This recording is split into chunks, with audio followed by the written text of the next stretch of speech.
Very good. Now we will start the questions and answer sessions on the draft ballot paper.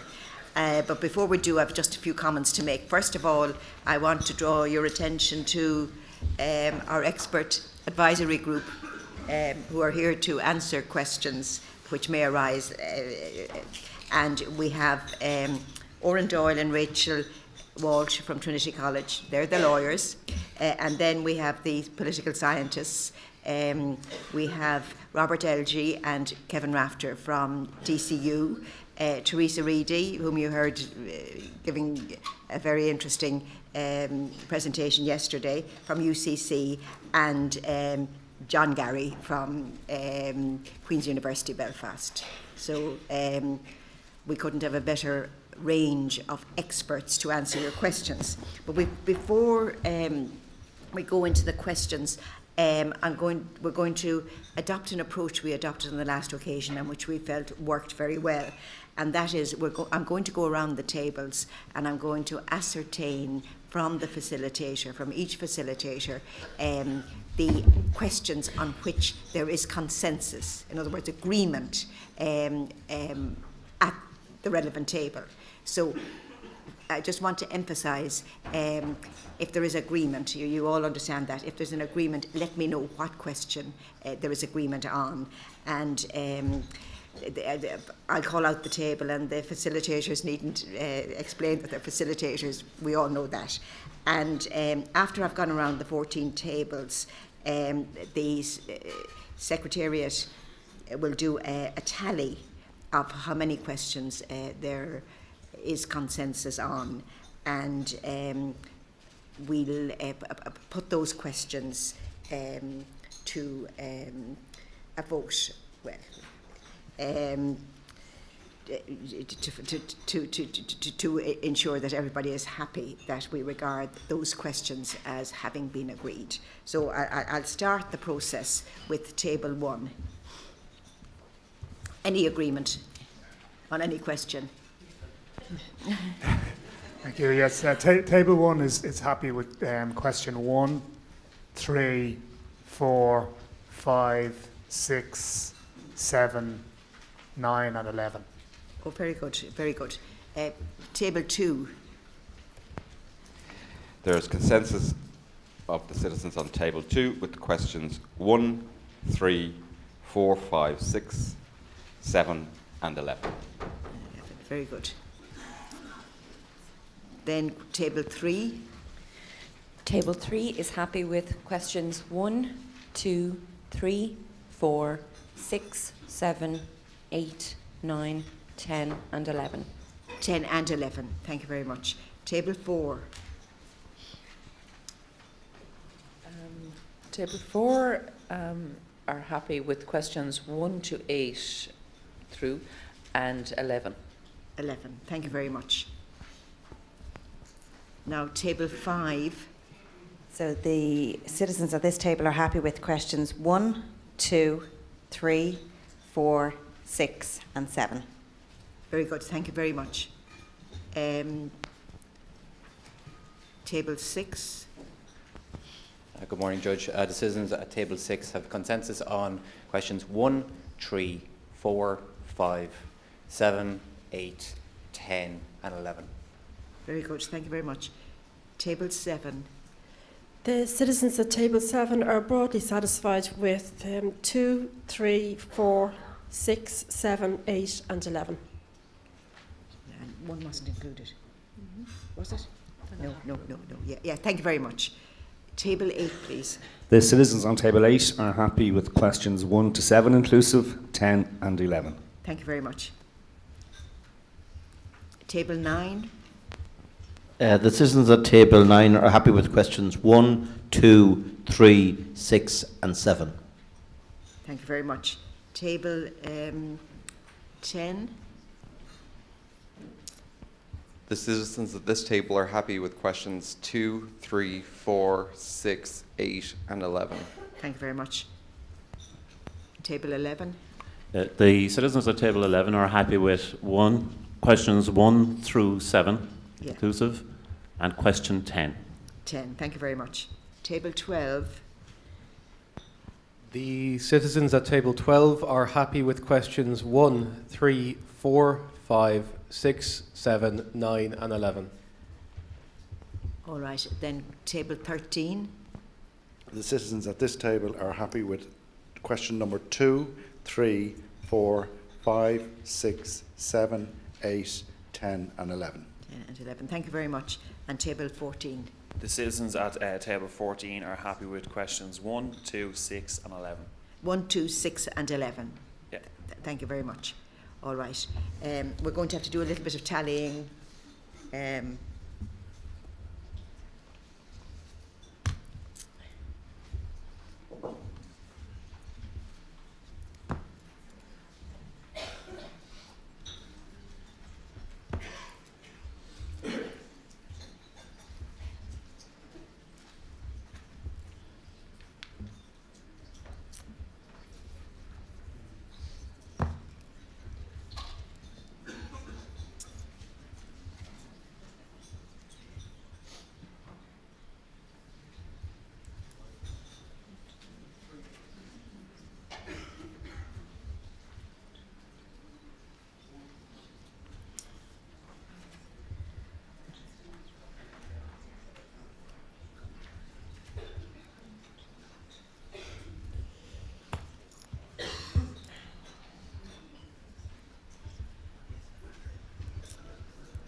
I think we're going to have to look at question 5. We're going to have to look at definitely question 8, question 9. Second 5. 8, 9 and 10. 5, 8, 9 and 10. Definitely. Yeah, and then there were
Now, needless to say, there isn't absolute consensus on any question, but in relation to questions 3, 4, 6 and 7, there are 1 or 2 sort of queries. And in relation to question 1, there have been 3 dissents, if I may put it that way. And we consider that all of the rest of the questions do need to be considered. So could I ask you if, generally speaking, you will agree to the current format of questions 1, 3, 4, 6 and 7. Put them up on the screen? Yeah, we'll put them up on the screen so that you'll see them. Question 1, 3, 4, 6 and 7. Now, a show of hands to show that you are agreeable to those questions in their current format, and we won't have to discuss them.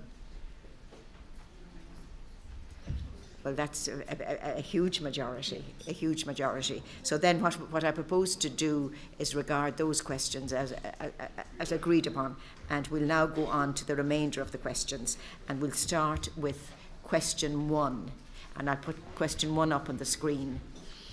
Now, No, 1 is agreed. 1 is agreed. oh, sorry, 1 is agreed. My question 2. Who has a query in relation to question 2? Table 3, yes. Could you just outline the concern briefly? Table 2 suggests a follow-on from question 2, which would be in the following wording: should it be an offence to publish inaccurate or false information about a referendum during the referendum campaign? All right. There's another. Yeah. Yes.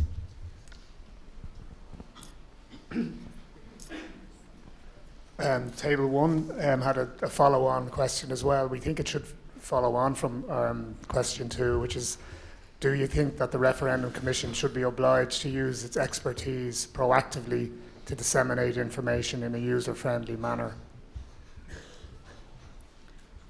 Right. Any other? Yeah. Table.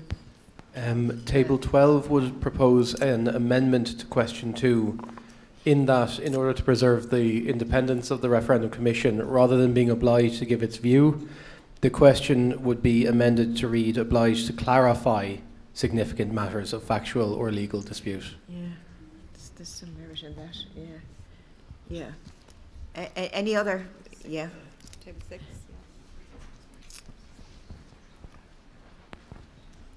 The citizens at table number 6, they had some issue regarding the wording of question number 2. Some citizens suggested perhaps the removal of obliged and the insertion of the word permitted, and some other citizens raised queries about how realistic the question was, especially in relation to monitoring social media. Yeah. Yes, very good. Yes, table 2. The citizens at table 2 would like an amendment to question 2. They think it should read, do you think the Referendum Commission should be obliged to respond to significant matters, etc.? Respond to significant matters, yeah. All right, any other table? Yeah, all right, table 9, yes. Sorry, very small point. In the show of hands that was just done, the implication was that there was nothing wrong with question 7, and there's actually a typo on it. I was just wondering, could it be removed? Yeah. That's sorted. Sorry. Yeah. Grant. Okay. Yeah. Thank you very much for that. There is the odd Hawkeye up here.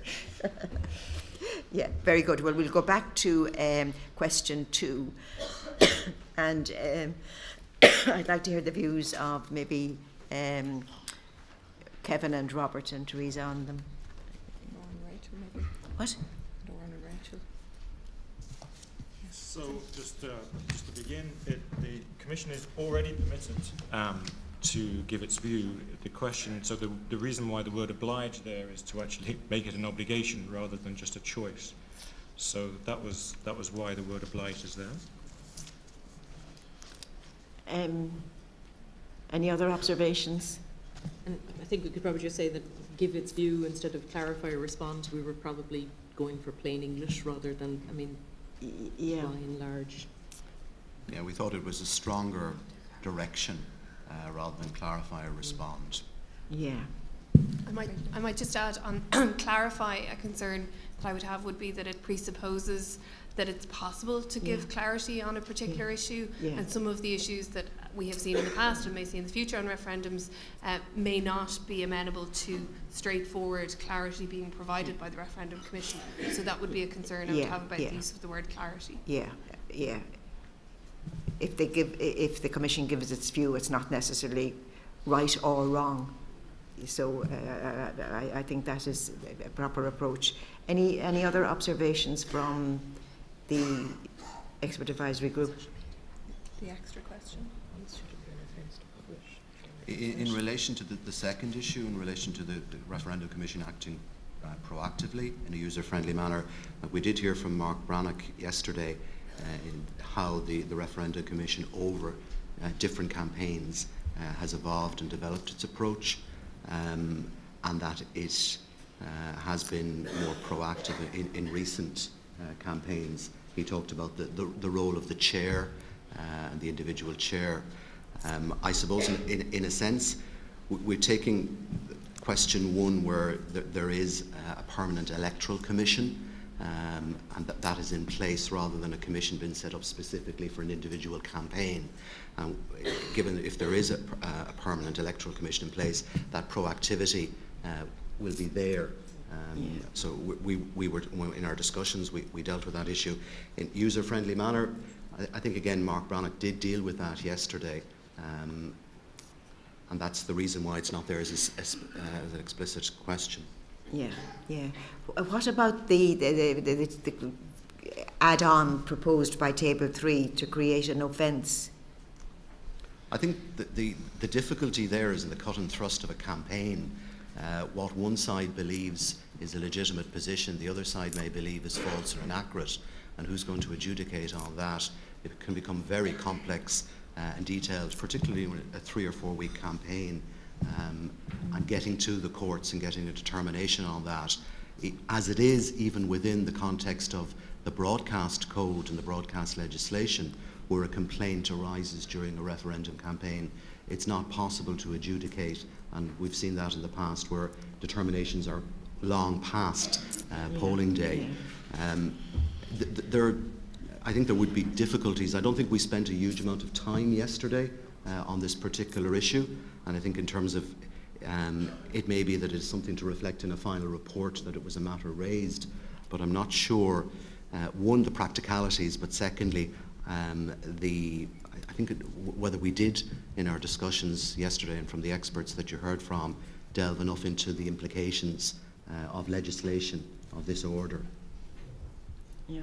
Yes. Anybody else have an observation? Yeah, just in relation to that one as well, it would probably have a significant chilling effect on the willingness of people to participate in referendum campaigns. I know I certainly wouldn't canvass if I were concerned that somebody who disagreed with me could report me to the police for saying something that was false. It might hopefully wouldn't be false, but you're still putting yourself at risk of criminal prosecution.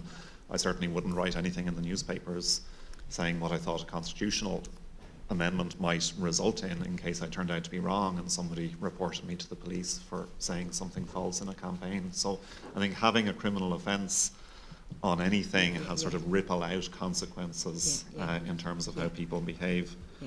The other point that come up in terms of the distinction between obligation to give its view and obligation to respond to, it's a matter for you which wording you want to use. I think respond to probably is more proactive, which is maybe what you want to achieve. It perhaps ties into the concern that one table raised about how realistic it is to monitor social media, and the way the question has been phrased and what's behind it is the idea that some issues come to the fore in a campaign from different places, and if a significant dispute emerges about them, that's when the Commission should be getting involved rather than having to get involved in something where somebody may have said something which is perhaps incorrect, but it hasn't become a significant issue, it hasn't become a matter of dispute. So that's what's trying to be done with the question, but of course you might want to sort of ramp up the question to make it more proactive and more obligatory on the Commission. And I think putting in respond to would do that, if that's what you're trying to get at. I think there's an observation from table 3. Yeah, just to clarify, we weren't actually talking about like canvassers or people out having conversations, like actually physically talking. We were more trying to get at like campaign materials where one part of a campaign is putting up a poster that has something inaccurate or non-factual. We're not trying to get at, what one side might deem to be inaccurate. It's trying to get at people putting up posters as part of a campaign that state something that is just blatantly a lie or not a fact. That there should be something, or maybe somebody should play some role to ensure that that can't happen, that people are informed correctly when they're going to vote on a referendum. So not when people are canvassing or stuff like that, just kind of campaign materials that are in the public view.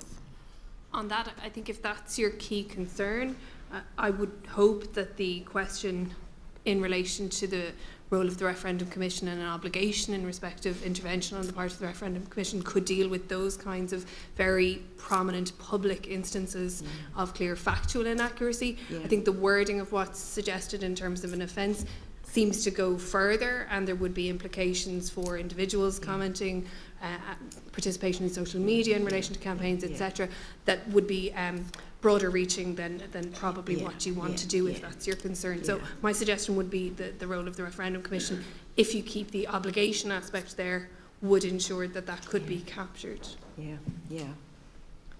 Does anybody else want to comment on question 2? Sorry, Judge, there was just one other one I noted. I know one of the tables had suggested the other direction, which was removing obligation and replacing it with permission, permitting the Referendum Commission.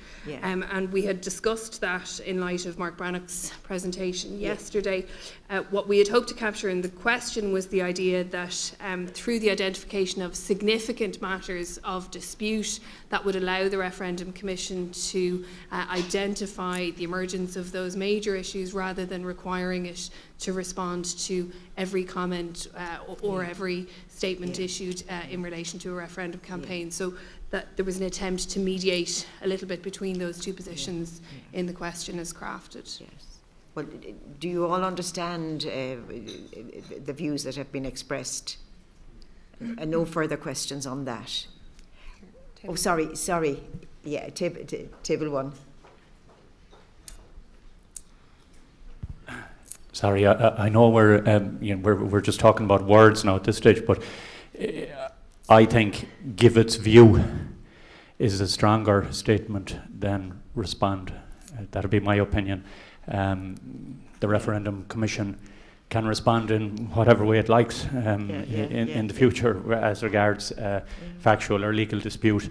The response might be, we've no comment. I would like them to be obliged to give its view. I like the way the question 2 is phrased presently. And I'm inclined to think there's an implication in response that there has to be a question. So that, that wouldn't be sufficiently regulatory. Well, I think I'll put question 2 in its current form to the members now, and could I see a show of hands? All right, so question 2 goes in its current form,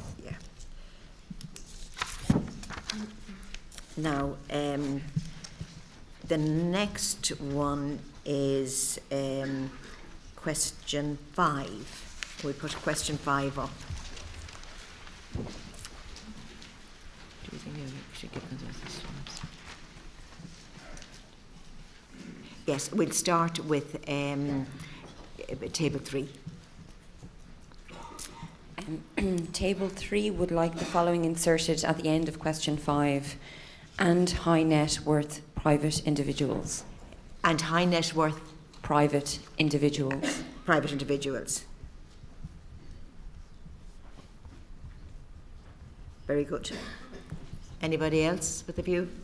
Table 7. The citizens at Table 7 would like the wording to include the prohibition of anonymous donations. To include the prohibition of anonymous donations. Yeah.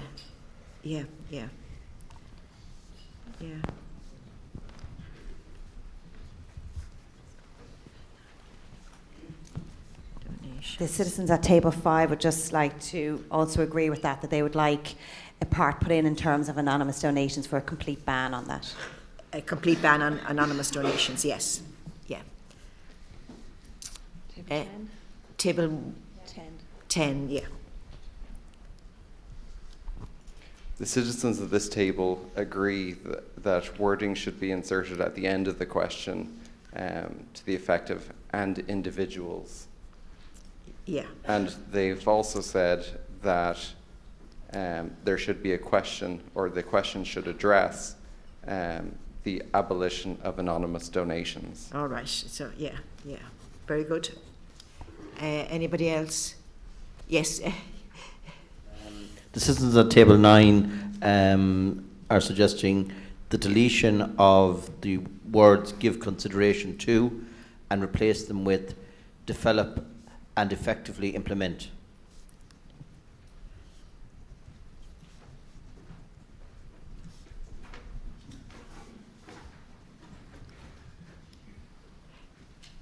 Well, you have considered what I said in the explanation about why we use that format.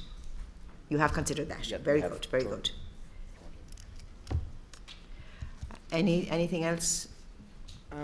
Just on that point about replacing "give consideration" with "should develop and effectively implement," it would be my hope that the Oireachtas would consider any of the recommendations. So rather than recommending that they consider it, we recommend that they do something and then they consider that. I just think it's a stronger recommendation. Yeah. So I don't know. I think it would be better for the Assembly to vote that on that. Yeah. Very good. And yeah. I mean, I understand the reasoning. All right. Yeah.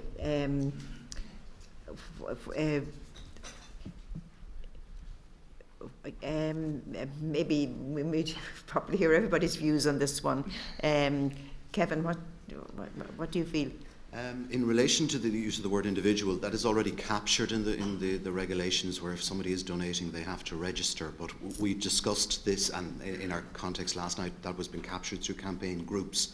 But in order to provide clarity, we discussed that this morning, and we were happy for the wording to be changed for registered political parties, campaign groups, and individuals, so to capture the issues that had come down. But just to reassure you that is already in place. Yeah. In relation to anonymous. So you recommend adding the word "individuals" at the end of that after campaign groups, yeah. Yeah. So we've already discussed that. Just in relation to anonymous donations, just to be aware of the implications of what you're proposing. That would also mean that any groups or parties that are organising raffles, any sort of Churchgate collection, or any sort of fundraising, and where an individual is donating less than €100, so it could be a €5 raffle ticket, the group would have to capture the name and the details of that individual. So there are practical implications, and when the legislation was been introduced in the first instance in the late 1990s, the issue and the threshold of the €100 level, that is the reason why it is there. It's to avoid, I suppose, the unnecessary bureaucracy around organisations having to capture for low-level fundraising activities. So there is an implication wider, I think, than probably your deliberations, but that may be the direction of travel that you wish to go. So they're the two main issues. Yeah. All right. Any other observations? One thing that you might want to consider, if there's consensus that you do want to do something on anonymous donations, but you're concerned about the point that Kevin has raised, is whether you think, giving consideration to reducing the threshold for anonymous donations lower than the current 100 limit is something that would help get towards some of your concerns, if you're persuaded by Kevin's concern about that. Any? I suppose the other, in terms of develop and effectively implement versus give consideration to, of course it is slightly odd when all of the recommendations are just for consideration to explicitly say that there's an area to be considered. but still may sort of make sense in the context of what the explanation was, and the chair's feeling that there hadn't been enough information about how the spending limits might interact and intersect with donation limits. But that, if you do feel that you have heard enough about it and want to change it, then it can be changed. It is your ballot, but that's just the reasoning behind it. Yeah. Yes. Have we a question from? Yes, table 10. The citizens at table 10 aren't satisfied that that would address their concerns at all. The issue that they see is potential abuse of the anonymous donation system, whereby some party could essentially give what is effectively an unlimited amount of money in €100 increments in the current system. And yes. A proposal to get around the issue with the bureaucracy around smaller donations for smaller activities would be that it could potentially be limited to, the abolition of anonymous donations could be limited to referendum issues. Yes, and table 2.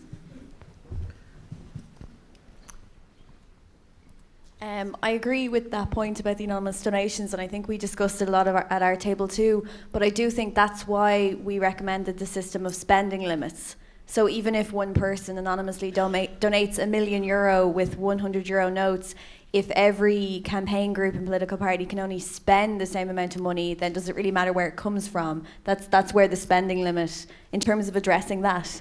I mean, if everyone can only spend €1,000, then does it matter if one person donated it or not? The spending limits might be able to kind of overcome that. Yeah. Any observations? Just worth clarifying that under the current legislation and regulations, there is a limit on what one individual can donate in a calendar year. So that is in place to capture the issue that you're dealing with. So if I'm donating, but it may be that you just want to remove the whole principle of anonymous donations, and if so, that I think we may need to look at the wording. Yes. Yeah. Table 3. Sorry, just to clarify about the individual's donations, my understanding from yesterday and in general was that if an individual donated to a particular party or interest group, it was limited, but if an individual wanted to use their own money to sort of do their own campaign or their own spending, that was unlimited. Am I wrong on that? Or? No, because of as was said by the previous contributor on table 2, because of the spending limit, it doesn't matter what your net wealth is, you're limited in terms of what you can spend in a campaign. There's a spending limit. For contribution limit. Contribution limit. Yeah. But if you were a wealthy private individual and you were inserting yourself into the campaign and campaigning actively, you would have to register as a third party. Yeah. Table 5, is it? Yeah. Just in relation to those points, some of the citizens at this table brought back the point of, if it's anonymous, how do you know how much they've spent per annum? There's an obligation on the individual giving the money as well as on the individuals receiving the money. So the rules apply in both directions. Yeah, sorry, they're still saying, but if it's anonymous, it comes back to the word anonymous. They're not anonymous if they're saying what they've given. Probably a loophole. Yeah.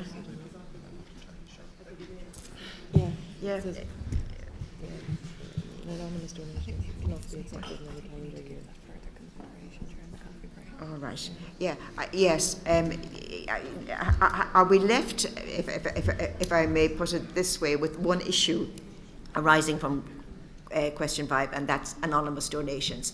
I just want to clarify that we're happy by the inclusion at the end of question 5 of referendum campaigns for registered political parties, campaign groups and individuals. Does that satisfy the first point made? And could I have a show of hands on that? Very good, it does. So then, in relation to question 5, we will consider the anonymous donation points. we'll take a break a little later and we'll consider that. So that takes care for the moment. Oh, sorry, this Yeah, question, table 9. Yeah. I may have missed something, I don't know, but we put forward a change of the wording and it seems to have been ignored. I don't know, have I missed something? We, This you know, develop and give effect rather than consider. We'll Yeah. consider that as well. Yeah. That'll be Right. put in, yeah. Okay. That's in 5, which is... Yes, it is in 5, yeah. We've said give consideration, and the suggestion is that it should be that the Oireachtas will develop and implement, or effectively implement, yeah. Yeah. Will we put that to the members, or do we need to think about it further? I think it can be put. Yeah, all right. Well, we'll put that to the members. So Again,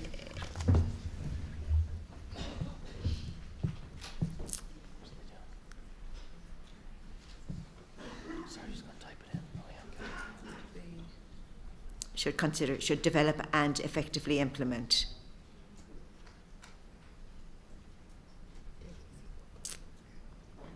A system of spending limits in referendum campaigns to be registered for registered political parties, campaign groups and individuals.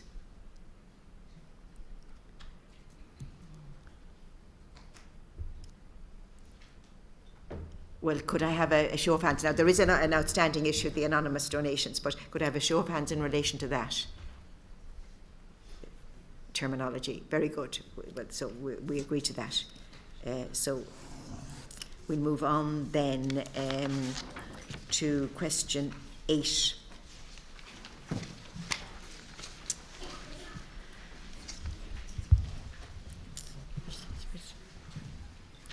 Oh, yeah. All right, I'll hear the observations on question 8. Yes, which table is that? table 8. Thank you, Table Judge.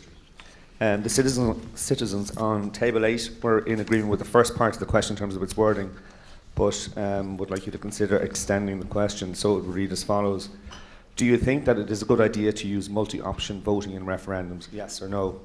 If answer yes, select one of the following. A, first past the post. B, PRSTV. C, A, another.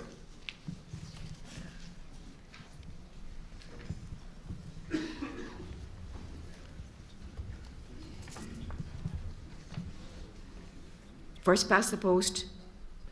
PR. Oh yeah. And C, another.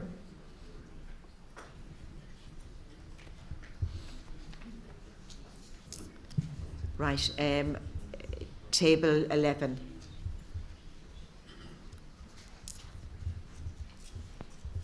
Thank you, Judge. The citizens at this table, table 11, felt that the question would benefit from being providing greater clarity. What is the question intended to achieve? Thank you.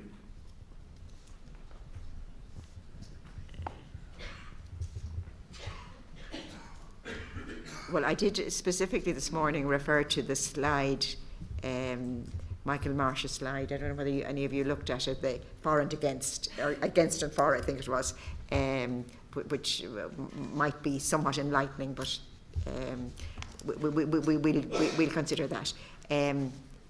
Table 5. Judge, the citizens at table are looking to replace the word use with allow. Yeah.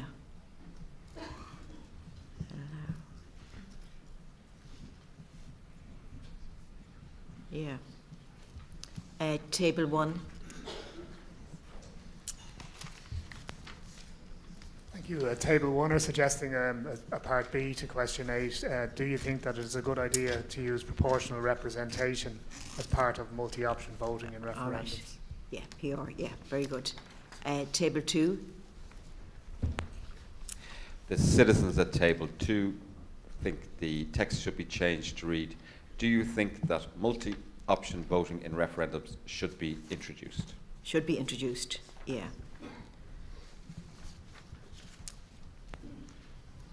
Yeah.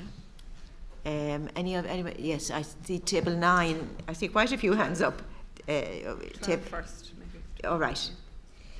12. The citizens of Table 12 have two issues with question 8. First of all, there was a concern that it should be phrased in a more punchy and stronger fashion, being simply, should multi-option voting in referendums be permitted? And secondly, an issue arose at the table whereby, though members thought they had understood the question, when it came to discussion, they realised that actually there was confusion as to the exact meaning of the question, and as such, there was a request that just the actual meaning of the question be clarified once more. I suspect that might happen, and that's why I referred you specifically to that slide, because it was an add-on, wasn't it? Yeah, it was. Yeah, it's not actually addressed in Michael Marsh's paper. We asked him at a later time to address it, and that's why he has dealt with it in that slide. So to look at that may be of assistance. Yes, table 14. Thank you, Judge. A citizen at this table has stated that they would only support this if it was PR based, and that this option doesn't exist in the question as it is. And they also would like clarity on if multi-option voting is currently prohibited in Ireland. Yes. Did you get that? If multi-option voting is currently prohibited, they want clarity on that point. Yeah. Yes. The citizens at this table echoed the comments previously stated. One, clarification on exactly what is meant by multi-option voting, and secondly, in relation to what are the options available, first past the post, etc., in relation to if the choice is yes.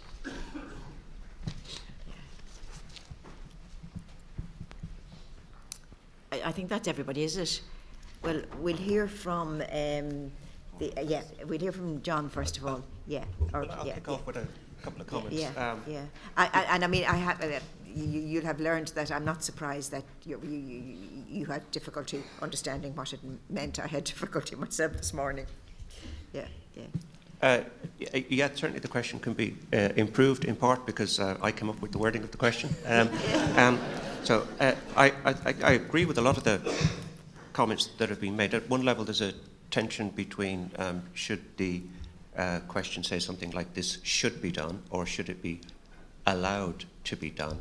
And I think what we probably want to get to is, should it be allowed to be done? Should it be permissible? So not that it should always happen, whatever it is, but if there are circumstances in which multi-option voting could be a good idea, then it should be possibly permissible. So in other words, we'd recommend the word allowed or permissible rather than should. The second tension is between, what does it actually mean? And in the most simple terms, if you walk in to vote in a referendum, instead of a choice between one thing and another thing, there's a choice between one thing, another thing, and a further thing. There's a list of more than two things on the ballot paper that are in front of you. So in a very, very simple definition, typically there's two options in a referendum. If it's multi-option, there's a range of options.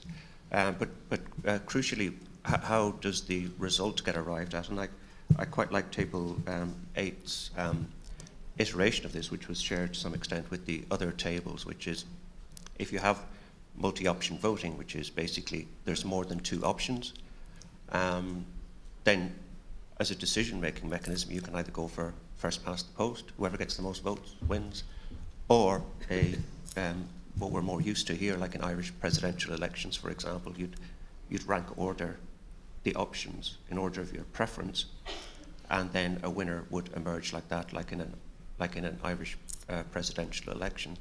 And so I think what might be quite neat is, as Table 8 suggests, that do you want this thing? And then here's the choice for making a decision out of it. So I think, Oren, if that captures our thoughts.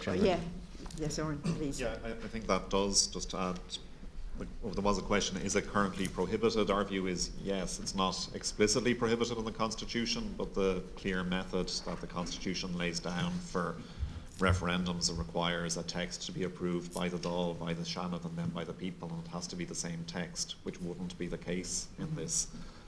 So we think that you would need a constitutional change to do it, which is not to say, of course, that it shouldn't be done, but that would be necessary.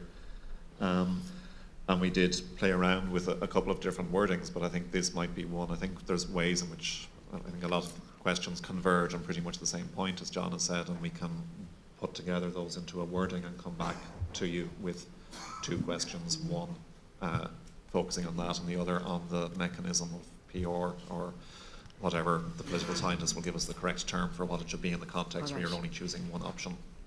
Very good. Well, then when we break, we'll consider that. That's question 8. Now, where are we going next? 9. Question 9.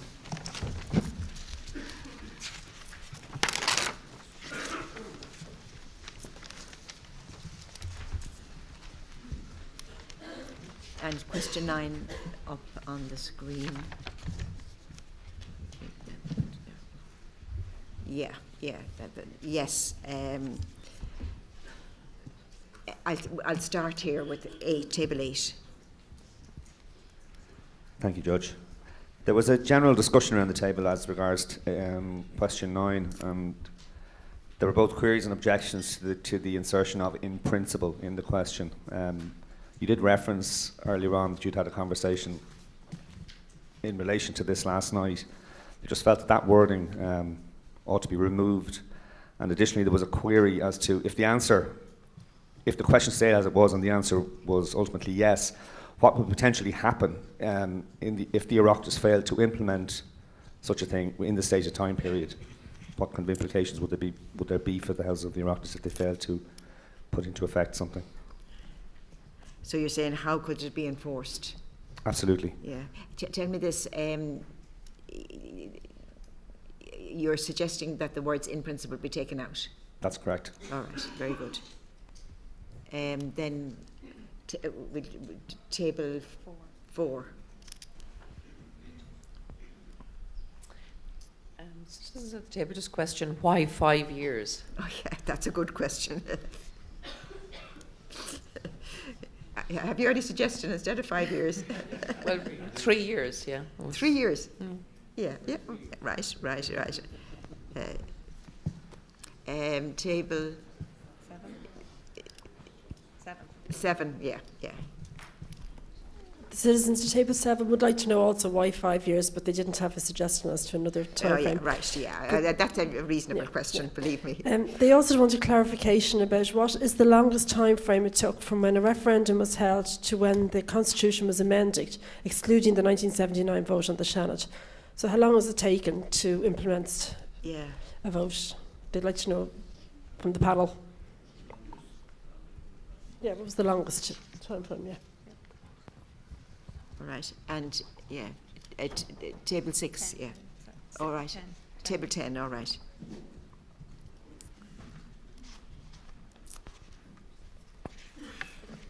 The citizens of this table are also of the opinion that 5 years is far too long. We suggest 2 years maximum. Yeah, all right. It's currently 2 terms.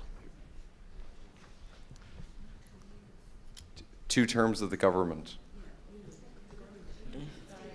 It's currently 2 terms of the government. Yeah, could be. Depending what happens on the 3rd and 4th of March. 6. What did we come up with? Are we still with the 2 years? Yeah. All right. Yeah. Thank you very much. Table 6. In respect to the citizens at table number 6, I think all the citizens had difficulty with the inclusion of the word "in principle," and they'd be suggesting the removal of the word "in principle." One of the citizens had difficulty with the 5 years. They had difficulty more so about putting an actual time limit on it, and felt that it could be quite difficult to regulate and just be used in principle. They didn't have an alternative, however. Right. We'll go to table 11. Table 9. Oh, all right, table 9.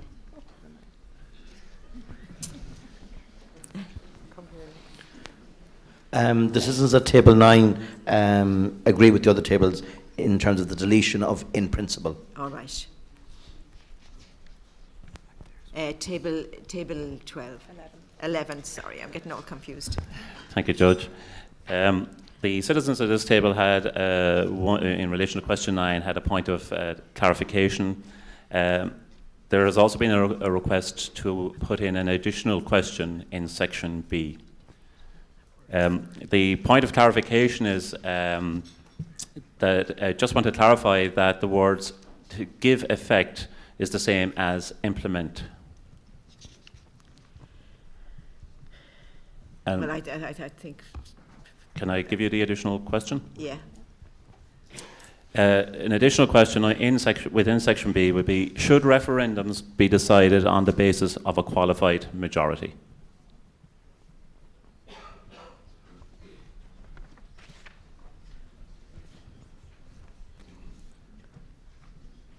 Well, I don't think that question 9 would be the appropriate place for that addition. No, just in the section. Yeah.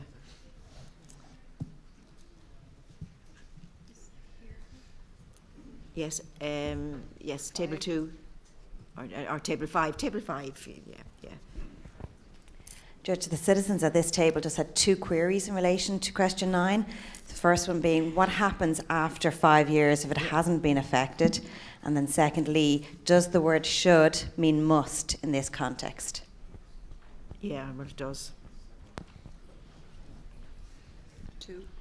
Yeah, table 2. The citizens at table 2 would like the wording changed to within 3 years. 3 years, yeah, okay, very good. And we're back to table 11, are we, or 14, is it? 14, yeah, thank you. Thank you, Judge. 2 citizens at table 14 expressed an issue over the use of 5 years. One had suggested for it to be changed to 2 years, and another had suggested that it would read to the lifetime of a government. The lifetime of the government. Yeah. Very good. Yeah, and table 1. It's just a question about the Shannon referendum. Is why was it not? If it went to a referendum and the decision was made by the people, why did the government or any government not implement that? Yeah. Are they not obliged? What's the purpose of the exercise then of going to the people if they're not going to do what the people want them to do? Well, I think that seems to be all the questions. Just on that... 6. Oh, sorry. Table 6. Table 6. Sorry, Judge. Just one of the citizens at our table raised a query about the inclusion of an actual time limit. I might just pass the microphone over to one of the citizens. He can put the question to the panel, just get their comments. All right. Okay. Well... Good morning. All I wanted to suggest was that rather than a 5-year limit or limit being tied to the lifetime of a particular Dáil, that it will be permanently, the business of legislating for the referendum will be permanently inserted onto the business of the Dáil, that it could not be removed from the business of the Dáil until it had been legislated for, so that it would put a formal structure on a moral obligation to legislate for the 40-year-old referendum that has not been legislated for is something that comes up, but it's not on the formal business of the Dáil. That's what I wanted to say. Yeah, very good. I don't know, does anybody know why the Shannon issue hasn't been dealt with? Was it just that they had so many other so much other business to do? It was kind of overtaken by other events, in the sense that the question of the constitution of the Shannon and the roles that he's had have really been subject to a persistent debate for kind of 70 years. And then we had the referendum on abolition. Yes, so the 79 referendum was partly overtaken by other changes within the educational sector in relation to the creation of new universities, and then there was the persistent debates about the overall structure of the Shannon as well. So a number of reports were subsequently commissioned that touched on these types of issues, and it's become a live issue again since the Seanad abolition referendum didn't pass, and a report was produced by the franchise section of the Department of the Environment. There's a paper on the books at this stage that it is for consideration. So it's really more events overtook it rather than any kind of deliberate intention to not implement it. Kevin, do you have a view? It's just worth pointing out as well, it is an exception if you look at the list of referendums that you have in your pack where there hasn't been action. And it isn't that it's been ignored totally. As Teresa said, it's been a component of an ongoing debate about Seanad reform or changing the Seanad and how it does its work. And that it wouldn't be dealt with in isolation. So it would be done with as part of reforming the Seanad. But obviously it is a long period of time without implementing the will of the people. But if you look at the list, it's still worth bearing in mind most referendum results where it is passed are implemented speedily by the Oireachtas if legislation is required from the referendum outturn. Yeah, well then I think, am I correct in saying that we're left with two issues then? The in principle, the inclusion of the expression in principle, and secondly, the time factor, and whether there should be a time factor, and if there should, what it should be. Does that just worth saying, the reason we came with the 5 years is because it's the lifetime of the Oireachtas or of the Dáil. And that's the reason we chose the 5-year period, and for no other reason. And I suppose it's worth saying as well, though, tying it to the term of a government. Governments fall mid-term and can be replaced. Governments, we had 3 governments in 18 months in the 1980s. That's right. So tying it to the lifetime of a government could be quite difficult, or could create scenarios that would be problematic. So tying it either to a fixed term would be more workable. Yes, maybe. I think there's one or two other points. I think this was a question that we found the most difficult to try to formulate for a number of reasons. One of the questions from one of the tables was what was the longest time it took for a constitutional amendment to be made after a vote of the people. But I think that maybe reflects possibly a slight misunderstanding in that all of these, in this case, the constitutional amendment was made. So the text relating to the Seanad referendum, or the by-elections for the Seanad, or the elections for the Seanad is in the Constitution, and it just says provision may be made by law for election in a different way. So the choice was to put in a provision which allowed law to be passed but didn't require law to be passed. So that has always been done in that sense. That's why we chose the language of give effect to rather than implement, because we thought that implement might be understood in that simply narrower sense, that there's an obligation on the President after the vote has been passed and validated to sign the constitutional amendment into law, and that implemented might mean in that narrow sense. So we thought give effect to, because what we felt you were looking for was that there's some sort of political commitment involved implicitly within the vote, and that give effect to could relate to that. But I think where we felt it was getting difficult is that, in a sense, you're cutting across what the actual amendment might be. So if the principle like this were to apply in respect of the Seanad referendum, why on the one hand would you have an amendment which says provision may be made by law, but then have a different rule somewhere else, that, well, may there actually means must be made by law within a period of whatever number of years. So that another way of dealing with this issue would be when amendments are passed, that each amendment should say what it wants to achieve, and then that would be it, rather than having this separate principle about giving effect. So I think that was why we were finding it a little bit difficult. That's probably why the word in principle is in there, just because of this sort of vagueness around it. And also I think another reason why we had in principle there was we had a concern, well, perhaps a government might be elected on a campaign to repeal that amendment to the Constitution and get, say, a strong majority at a government election, on a general election, on the basis that it was going to do, but would still be under an obligation to give effect to it, even though they're planning to repeal it within a year or two. So I think those were the issues that we just sort of grappled, just found it really difficult to come up with a proposal on this that would respond to. I think there's only one clear example. So of the 29 constitutional amendments there have been, only in the Seanad referendum has something as clear as this happened. There are other issues, I think, around the children's referendum, but that that was Jordan and that was delayed until 2015 coming in, and there should be some legislation after that, and I think some of that legislation hasn't happened yet, so maybe it is happening again. But that referendum does say, the Children's Rights one already says, provision shall be made by law. So at some point that's already taken care of it itself. So there was just an awful lot around this that we found difficult to present in any question, recommendation that would clearly achieve something.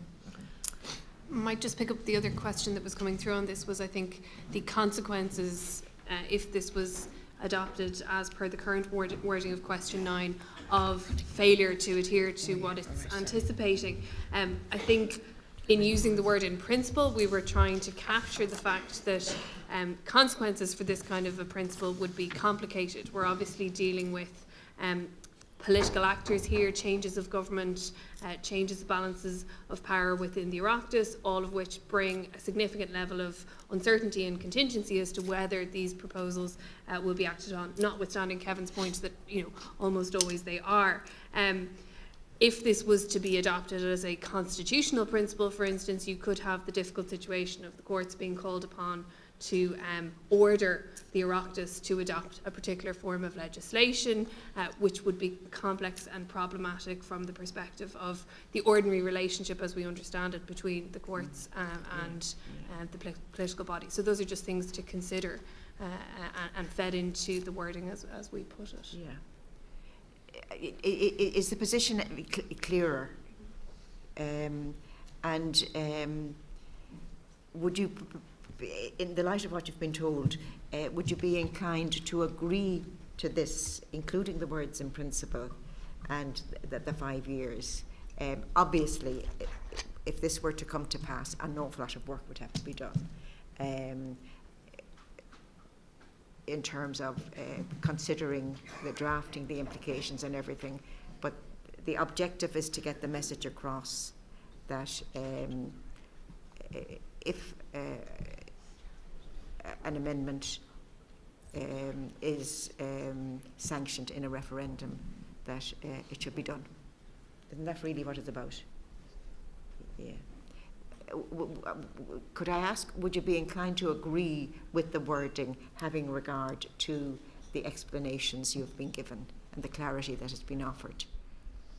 I'll ask for a show of hands. Is there a majority? I think there probably is.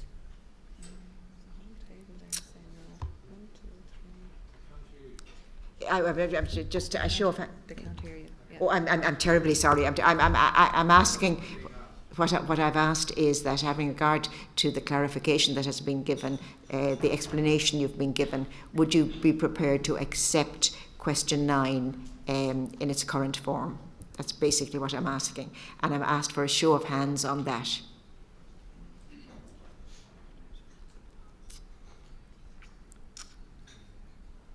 Yeah, that's a majority. What? That's a majority. I'm told it's a majority. Any dispute about that? What? All right. Would you? All right. Will we do a count? Yep. Yeah. As I say, hands up high, please.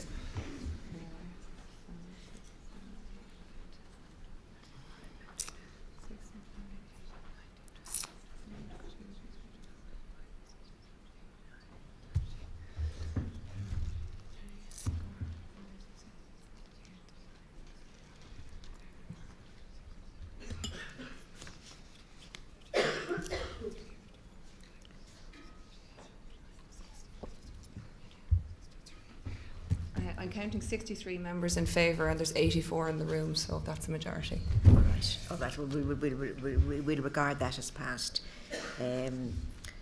Now, the next one is 10.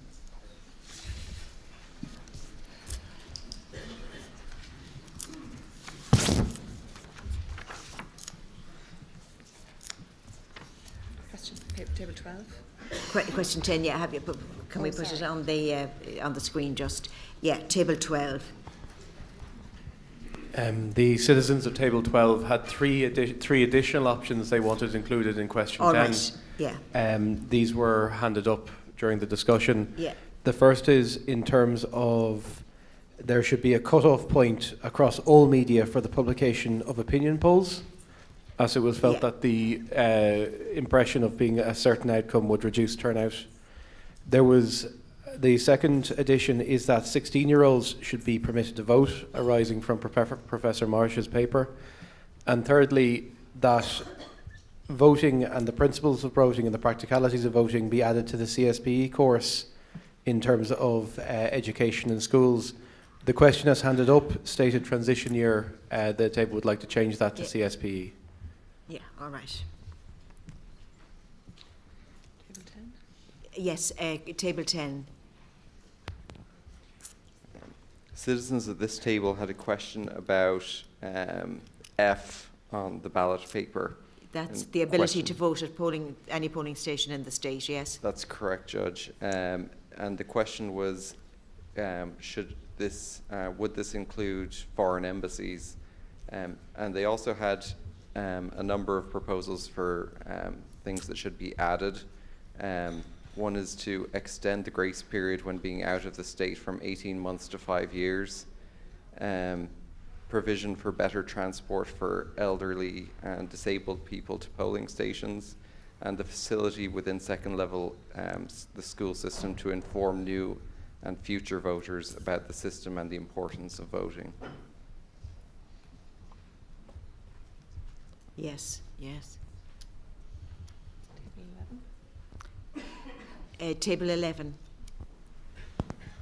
Thank you, Judge. The citizens at this table just wanted to check, will you be addressing the proposed additional question that they'd asked to be included in this section, Section B? It was, should referendums be decided on the basis of a qualified majority? That's not by way of an amendment, it's an additional question. You raised it in the context of question 9, and I suggested that the question 9 probably wasn't its appropriate home, as it were. I think the citizens at the table are agreed on that. It's an additional question, not by, it wasn't an amendment. An additional question. Yeah. Can I just ask if you have any suggestions as to what is meant by the qualified majority in this case? Yeah. Super majority or double? One suggestion is a 60-40.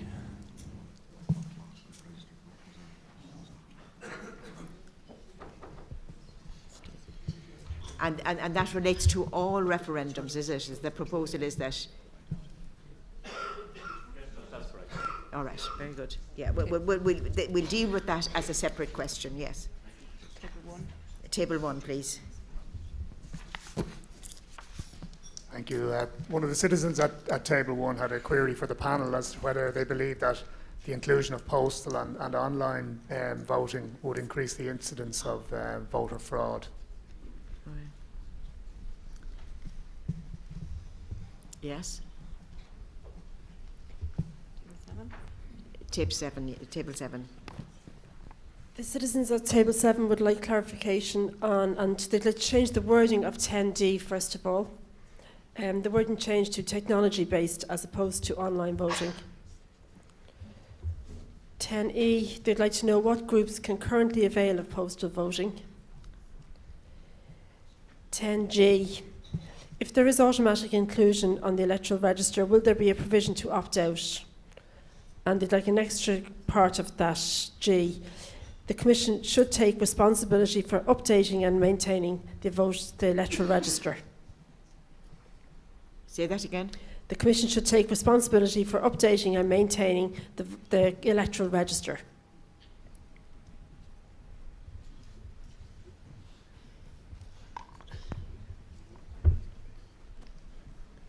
Is there any logic for the suggestion that the suggestion in relation to paragraph G, that you'd be able to opt out of the register? Yeah.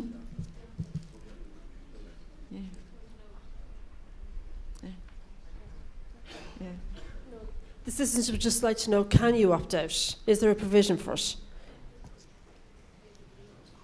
Well, you needn't vote. She wants to, is it a legal requirement? that you have to be on the electoral register. Yeah, okay, we'll deal with that. Yeah. Table 2. Yeah, table 2. The citizens at table 2 would like an addition to read lower the voting age to 16. Table 6. Table 6. The citizens at table 6, they're happy with the wording of the question. Day 2 suggested the reduction of a voting age to 16 years of age. 16, all right. Table 9. Table 9. The citizens at this table have 2 suggestions. One has already been mentioned, lowering the voting age to 16. Yeah. And the second addition is to increase resources committed to educate the electorate and promote greater understanding of referenda. Yeah. Table 14. Thank you, Judge. A citizen at table 14 stated that they can't state a preference of which option they feel is most important in this question. And another citizen is seeking clarity on how the results in this section will be calculated and expressed concern over the overlap of options. Well, we're not going for most important on this one. You just indicate by an X whether you favour that particular, and we do a count, and I thought I made that clear this morning, we do a count in relation to each element. Yeah. So each one that receives a majority in favour will become a recommendation of the Assembly. Yeah. So it's just a straightforward count in relation, yes or no, in relation to each element, just to see does it attain a majority. Yes. All right. Which table now? Table 1 then. Table 5? Yeah. Go 5. Sorry. Judge, some of the citizens at this table are looking for an additional option for biannual fixed dates. One of the citizens, instead of the word dates, would like the word months. So biannual fixed dates or biannual fixed months. So in terms of when they vote, so to have an actual specified date.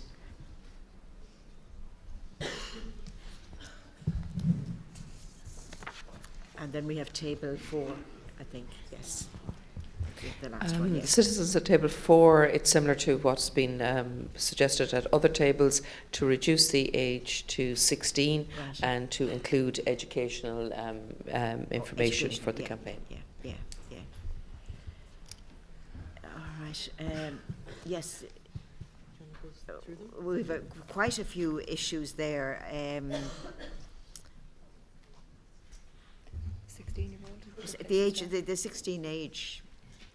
Yeah. That was discussed at the Constitutional Convention, and it was passed by a majority there, and it is on the agenda of the government. So I suppose a further recommendation could be made on that, but that exists already as a distinct recommendation.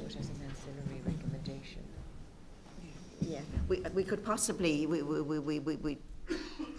we could do it as an ancillary recommendation that the recommendation of the convention be. We'll like stay going on CSP and stuff like that. CSP. Yeah. So voting is already on the CSP curriculum, and CSP is a compulsory subject for all students. Yeah. There's also politics and society subject, which has been introduced at the Leaving Cert level, but that's an optional subject, so students can take that if they choose, and that's been rolled out across the country already. So those exist in principle, so they could be a recommendation for greater political education. And just I suppose the only other thing is that in relation to political education, the Department of the Environment do run occasional campaigns. That's within their purview, so you could enhance that, or it could become an enhanced role in a permanent electoral commission. It would be standard in other countries that the Election and Management Board would engage in extensive political education campaigns throughout the entire electoral cycle, so related to all types of elections and referendums, and then just general political education as well. I think there was questions about those. Voter fraud. Well, especially in relation to the UK, there were a lot of discussions about how postal voting, the way it was operated, could lead to greater fraud, but the Electoral Commission has looked at that in some considerable detail, and in general there isn't evidence to kind of back up the claims that were made. But postal voting, is fairly tightly regulated, so certainly there are safeguards that could be put in place in relation to that. Online voting is only used extensively in Estonia for the entire electoral cycle, and there's a 2-stage verification process, and it's a very secure process, and there's been extensive work done on that. So, I suppose you have to say that the more opportunities and more ways you can give to voters to vote, in principle, of course, it will always increase the ways in which it could be manipulated. But in practice, where we've seen this done in other countries, there isn't any evidence to suggest that there is widespread fraud taking place. In relation to online voting, somebody made a specific requirement about technology. Yeah. We often distinguish between the use of technology in polling stations. So, for example, electronic voting machines, which have somewhat of a coloured history in this country, but are used extensively. So that would be voting by technology. Probably a more, and it's something that's on the agenda in Northern Ireland, where it's more discussed there, is that you would have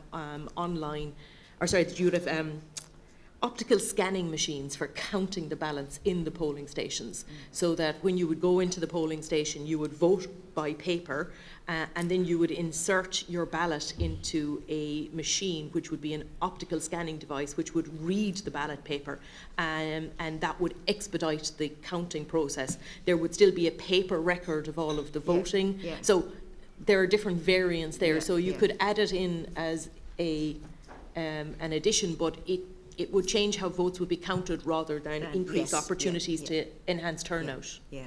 I'm sorry, I'm not sure if I'm explaining that very clearly. It wouldn't encourage more people or discourage people as a general rule. The evidence, it would just change how the ballots were counted. So you might get an election result quicker, but it's not something that could be recommended in any belief that it's going to enhance turnout. And do you think online is the more appropriate for what we're trying to get across to increase turnout? That would certainly make it easier expression. for voters under certain circumstances that they would be able to vote from home or vote from anywhere that they were in the state in a particular time. So they're kind of different. They're quite different things, and they would probably have different different outcomes. Yeah, I think we have a query from Table 9. Do we, or Table 5?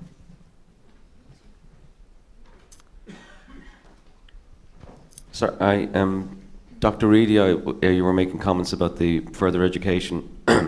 At the point that we were trying to make with the extra option for this question, we don't disagree with anything that you said, and we actually, I think, came to a consensus yesterday along the same lines.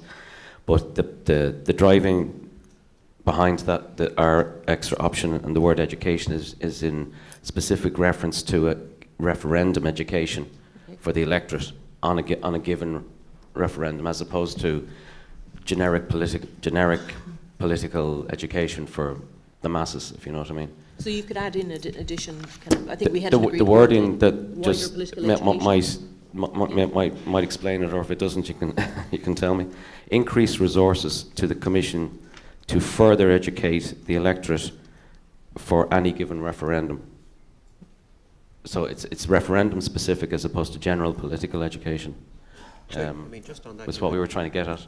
You could change the word education for information, so more resources to enhance the information that citizens have. Yep. That would just get away from that problem. I'm sorry, somebody wanted the postal voting provisions. Do you want me to give those? Yeah. So postal voting is available for full-time members of the Defence Forces, members of the Gardaí, and an Irish diplomat or his or her spouse posted abroad. And then it's also available for people with a physical illness or disability, students who are in full-time education. If you are unable to vote at your polling station because of your occupation, and the last one is if you're unable to vote at your polling station because you were in prison as a result of an order of a court. So they're quite restrictive, and you have to apply in advance. Yes, yeah. But I mean, generally, what we have put in question 10 is very general, wider availability of postal voting, because that would require a lot of consideration. The actual sort of principles which would apply, how it would be regulated, would require a lot of consideration, and we obviously are not equipped to deal with that, and we certainly haven't the time. There was the question about whether number F, the ability to vote at any polling station in the state, would include foreign embassies. Yeah.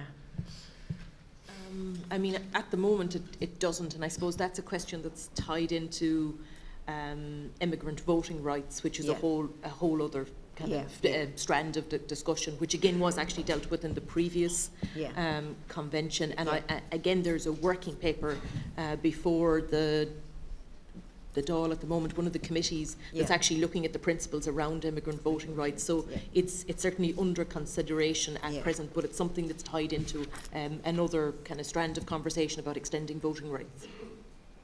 Very good. Yes, sorry, yes.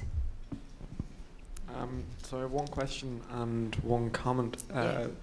It seems to be implied in some of the questions on this question that to prevent the likes of voter fraud and everything, that we'd need some kind of national voter database as opposed to a constituency by constituency one.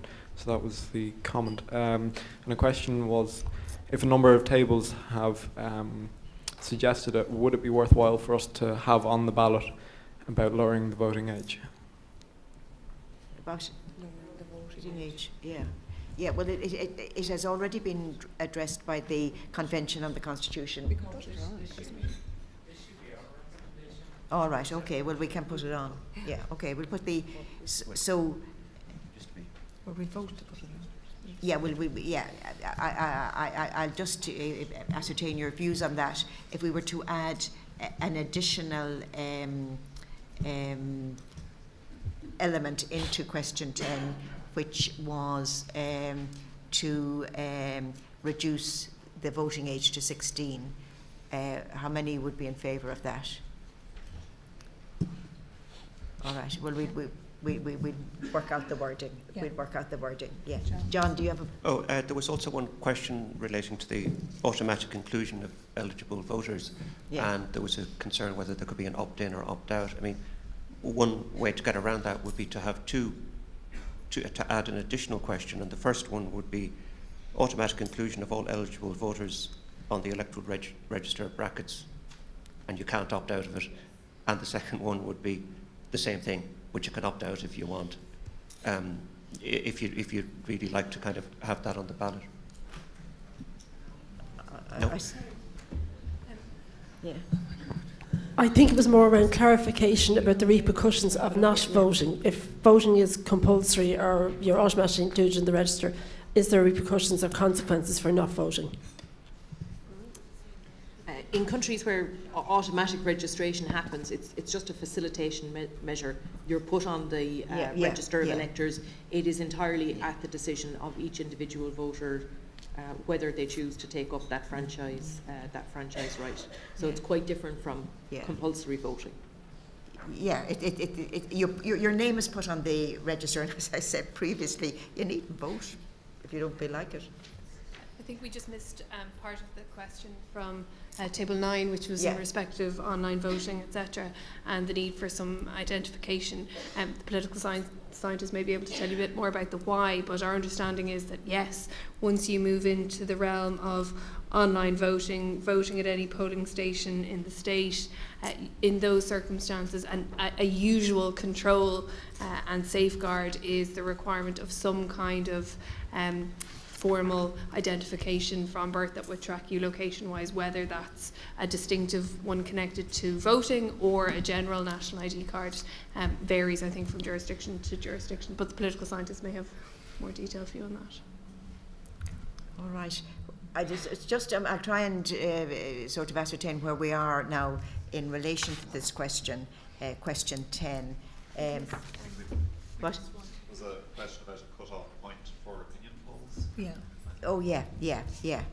I think it's worth mentioning obviously there are prohibitions on opinion polls in a number of states. It is challenging, and particularly given the overlap between the Irish and UK media markets. While if it was possible to introduce a prohibition, time-limited prohibition, a number of days before polling in a referendum on the publication of opinion polls by Irish media, there is nothing to stop UK-based or a non-Irish, a UK or a media organisation outside the jurisdiction from commissioning and publishing the results of an opinion poll, and obviously that can be disseminated then through social media and other online back in. So you can't put up a blanket wall to stop the information leaking into the Irish market. So there are specific market-based challenges and technological challenges to putting in a prohibition on opinion polls. It has been discussed here previously. We had a brief conversation about it last evening, and we also were of the view that it hadn't been given sufficient airing yesterday in the deliberations, but it has been discussed previously here, and the challenges that would exist to introduce such a ban have been discussed. Just one other Yes. proposal as well that we haven't commented on, which is the suggestion for biannual fixed dates or months for the holding of referendums. It's obviously for you to consider. I suppose the question is, it would presumably be facilitative, so it wouldn't be required that those dates be used for a referendum if there wasn't one on the agenda in political terms. I presume the idea would be that you would be identifying dates for a potential referendum if one was to be held in each year on a fixed basis. Is that what you were contemplating? So I don't think, we had a brief discussion about this earlier, we saw any major problem with it as a facilitative mechanism, if that's something the room generally. I think the only potential, again, it's to vote on, but the only potential issue is that it might delay the holding of referendums. So if the wording weren't ready by the time that it came around, you then couldn't have it a week later than planned. You'd have to wait 6 months to have it, potentially.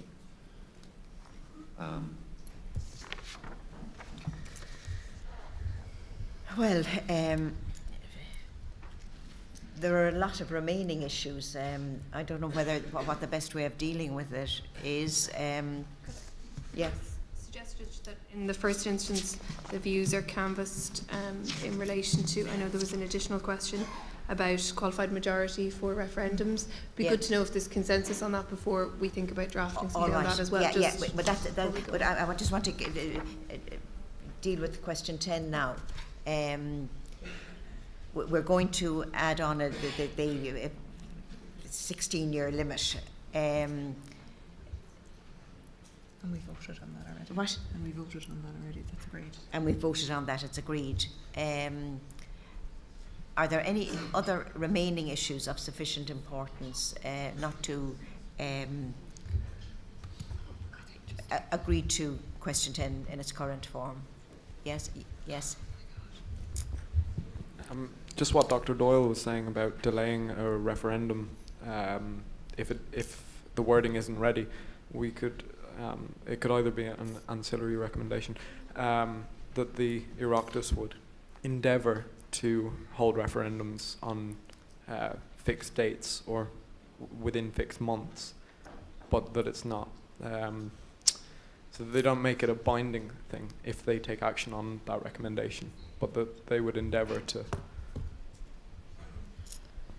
What do you think of that? I'm just not sure at that point how much is being achieved by it. Yeah. Yeah. We don't have referendums. Yeah. Yeah.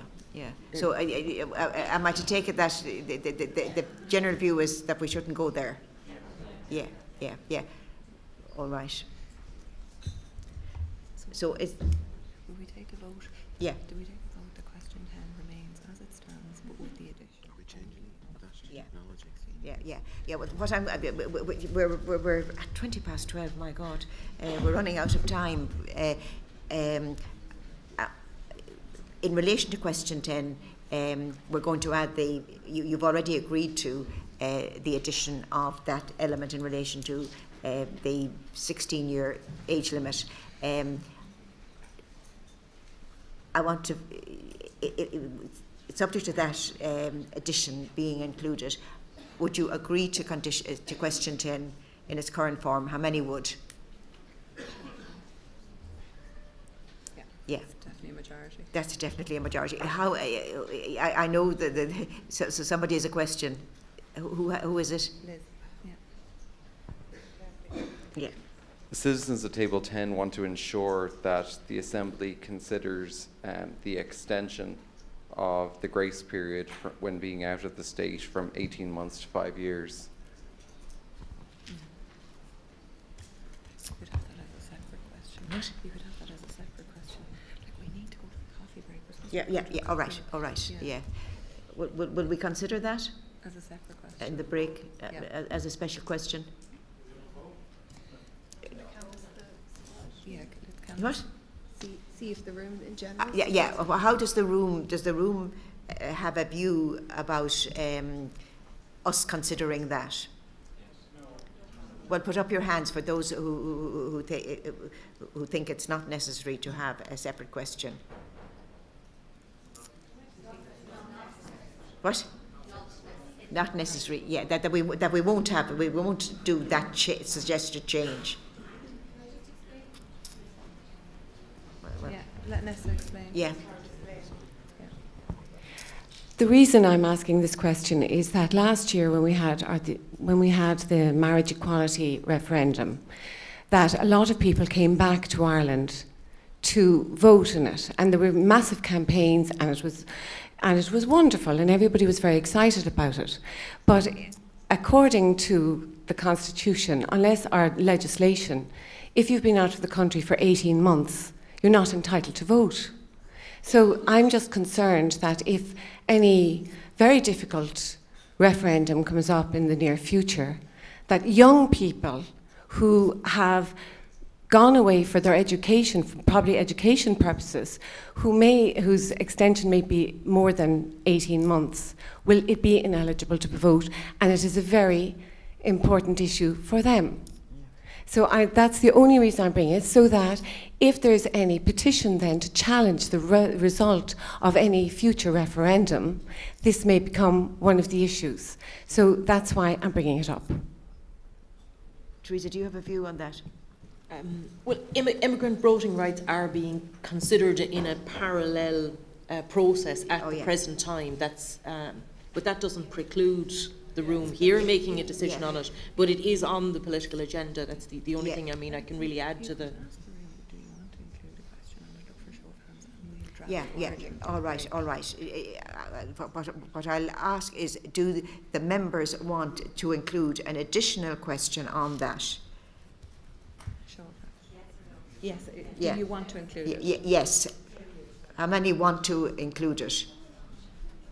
It should be made clear you wouldn't have to vote in favour of it. It's just to include the question on the ballot paper. Yeah.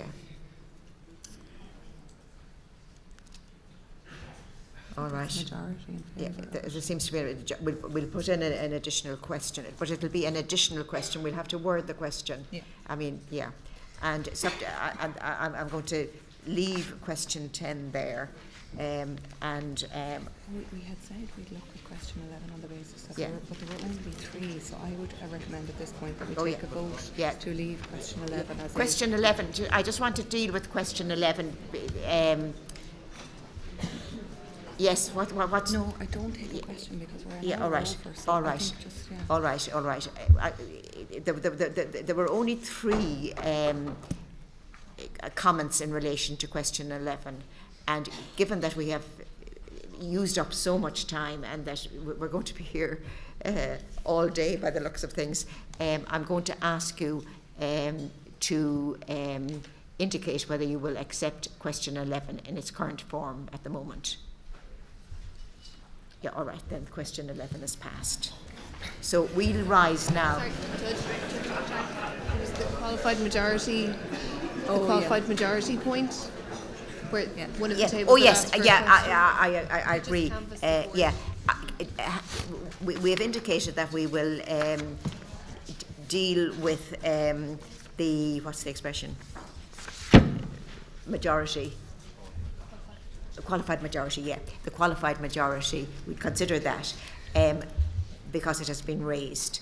And I think what was suggested was 60-40 or something like that. Do any of the other members have any views on that before we rise to consider the questions? Yeah. Should we ask?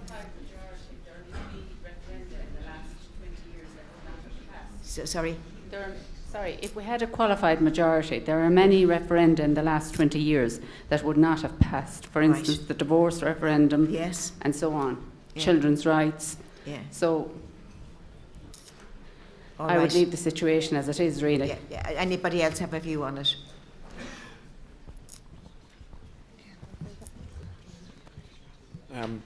It's along similar lines, So you're sticking with the simple majority? Yeah, but if we adopted a qualified majority, would it open previous referendum results for challenges?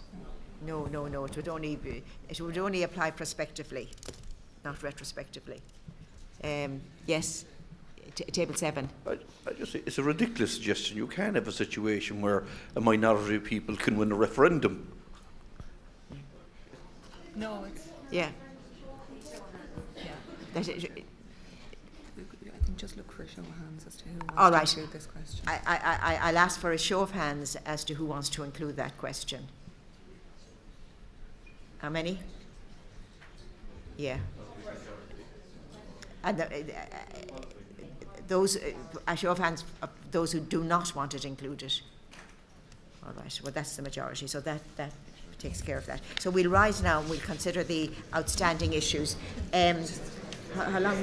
15 minutes for Right. a coffee break for 15 Yeah, minutes. you're getting a 15-minute coffee break now, so enjoy, and we'll go and do some work.